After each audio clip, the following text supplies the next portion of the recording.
watakubali kunyenyekea siku ya leo, watakubali kushuka mbele zangu, watakubali kushuka katika madhabahu ya Mungu, watakubali kushuka chini. Haleluya.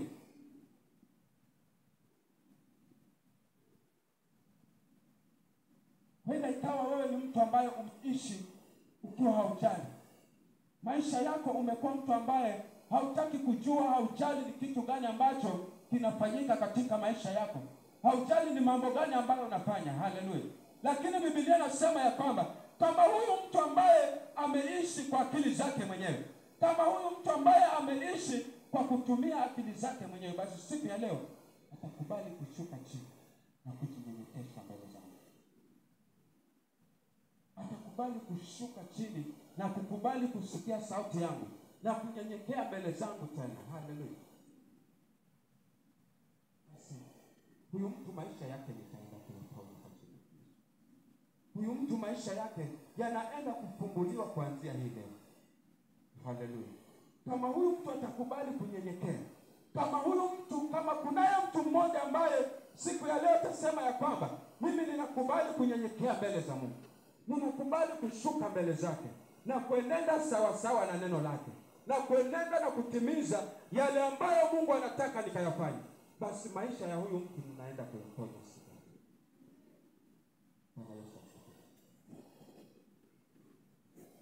Haijalishi maisha yako yako vipi, haijalishi ni ugonjwa wa aina gani ambao uko nao katika maisha yako, haijalishi unahitaji Mungu akakuponya upande gani.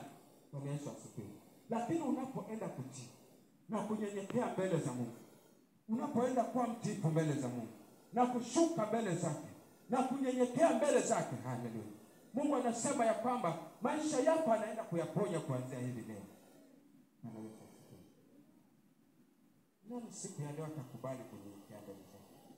Nani atakayekubali kushuka na asema ya kwamba kweli nimetembea kwa akili zangu, kweli nimetembea kwa maarifa yangu mwenyewe, mambo yangu nimeendesha kwa akili zangu, nimekataa kunyenyekea siku nyingi, nimekataa kusikiliza sauti yako siku nyingi, lakini siku ya leo ninakubali kushuka mbele zako, ninakubali kunyenyekea mbele zako na kuisikiliza sauti yako hivi leo.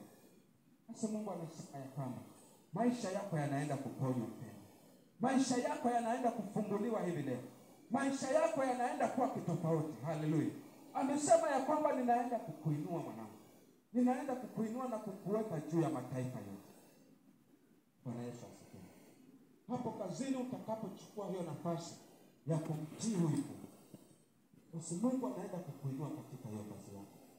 Mungu anaenda kukuweka katika ngazi nyingine tofauti. Bwana Yesu asifiwe. Maana umekubali kumtii huyu Mungu. Haleluya. Mtiifu mbele zake. Bwana Yesu asifiwe. Watu wa Mungu hawatateseka watakapokubali kushuka chini na kutii sauti ya Mungu, watakapokubali kushuka na kuenenda sawa sawa na mapenzi ya Mungu, watakapokubali kuenenda na yale mambo ambayo Mungu anataka katika maisha yao, basi watu wa Mungu hawatateseka tena. Makanisa hayatakuwa sehemu ya mahangaiko tena, hayatakuwa sehemu ya aibu tena. Bwana Yesu asifiwe. Maana amesema ya kwamba nitakufungulia baraka tofauti tofauti, nitakubariki kila utakapoingia, kila utakapoingia na kutoka, basi baraka zangu zitaambatana na wewe. Bwana Yesu asifiwe. Leo hii tunatoka, tunaanzisha biashara hii, baada ya mwezi mmoja tumefunga, tunafungua biashara nyingine tofauti, baada ya miezi miwili tumefunga. Tunatoka hapa, tunahama, tunaenda kutafuta sehemu nyingine tena. Ni kweli, lakini tangu niingie hapa Likoni, mambo yangu hayaniendei kabisa, mambo yangu hayasongi. Tangu niingie hii Likoni, mimi ni kama ambaye Mungu hajapenda niishi hapa. Mungu hajapenda kabisa niishi hapa. Acha nihame huu mtaa nikatafute mazingira mengine tofauti.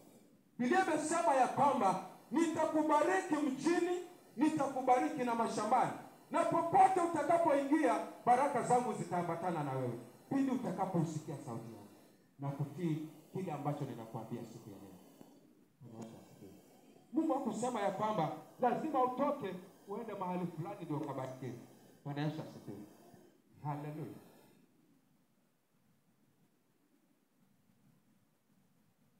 Kweli Abrahamu akamwambia ya kwamba toka wewe na familia yako mpaka mahali pale nitakapokuambia.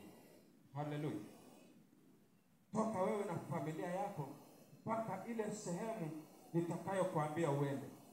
Bwana Yesu asifiwe. Nami nitakubariki huko. Haleluya. Bwana Yesu asifiwe. Basi Mungu alitaka kumtenganisha Abrahamu na mambo ambayo hayakumpendeza. Bwana Yesu asifiwe. Hena ndani zaidi na ukitazama zaidi, kwa nini Mungu akamwambia Abrahamu toka? Alitaka toke kwa mambo ambayo hayapendezi. Bwana Yesu asifiwe. Lakini Mungu alikuwa tayari kumbariki Abrahamu. Haleluya. Lakini ilikuwa lazima awachane na mambo. Kuna mambo ambayo aliona ya kwamba Abrahamu atakapoenda kuishi hapa, basi hataweza kutoka katika hiyo hali. Bwana Yesu asifiwe. So Mungu anaweza kuambia toka. Haleluya. Wachana na hayo mambo ambayo unayafanya hivi sasa. Wachana na watu ambao wamekuzingira hivi sasa, maana nataka nikapate kukuinua. Nataka nikakubariki. Haleluya. Na utakapoendelea kuunganika na hao watu, basi hakuna jinsi mimi nikapata nafasi katika maisha yangu. Haleluya. Lakini Mungu yuko tayari kukuinua sehemu yoyote, mahali popote, pindi utakapokubali kutii sauti. Utakapokubali kutii